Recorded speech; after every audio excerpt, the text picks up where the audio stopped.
Annabel Rama, isang masakit na pahayag ang binitawan kaugnay sa hiwalayan ng kanyang anak na si Richard Gutierrez at Sara Labati. Nakikita mo naman, di ba? Nakikita mo naman, di kailangan magsalita pa, nakikita mo na yan. Di ba? Richard, trabaho ng trabaho, isa nag-uoldas ng pera. Yun lang masasabi ko dyan.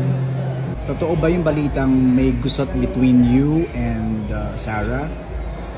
Hindi ko siya nakakausap. Wala akong time magpag-usap sa kanila. Si Richard nasa bahay ko ngayon. Okay. 1 month na. Ito ang maanghang na pahayag ni Annabel Rama, nang makapanayam ito ng press ngayong araw. Ayon dito, nakatira si Richard Gutierrez ngayon sa kanya at pati na rin ang mga bata.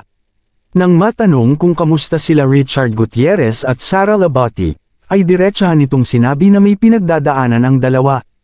Pupunta silang buong pamilya sa Japan upang mag-celebrate ng Pasko at Bagong Taon, ngunit hindi daw kasama si Sara Labati dito. -1 ang kanilang bakasyon dahil na rin sa problema ni na Richard at Sara Labati. Nalulungkot naman ang mga solid na tagahanga ng dalawa dahil sa pagsasalita ni Annabel Rama sa issue.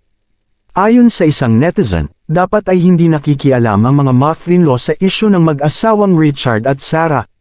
Dahil na rin sa magiging bias ang tingin ng tao kay Sara dahil kahit anuman ay ipagtatanggol ni Annabel Rama si Richard Gutierrez. May nabalita kasing ang totoong dahilan ng kanilang hiwalayan ay ang hindi pagkontrol ni Richard Gutierrez sa sarili nito kapag ito ay nakakainom ng alak. Napagod daw si Sara Labati sa konsumisyon at naghiwalay ang dalawa.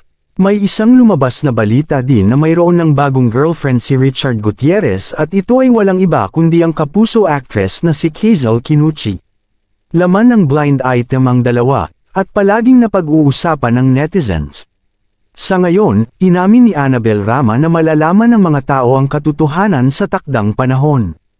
Ayon dito, hindi muna siya magbibigay ng detalye at sasabihin niya rin ito sa takdang panahon. Samantala, masaya si Sara Labati na ibinahagi sa kanyang Instagram account ang larawan kasama ang mga anak na nagsasaya ngayon. Hindi ito nagpapaapekto sa mga lumalabas na isyu at walang ibang hiling kundi ang kapayapaan. Anong masasabi ninyo sa balitang ito? Comment down below. Maraming salamat sa panunood.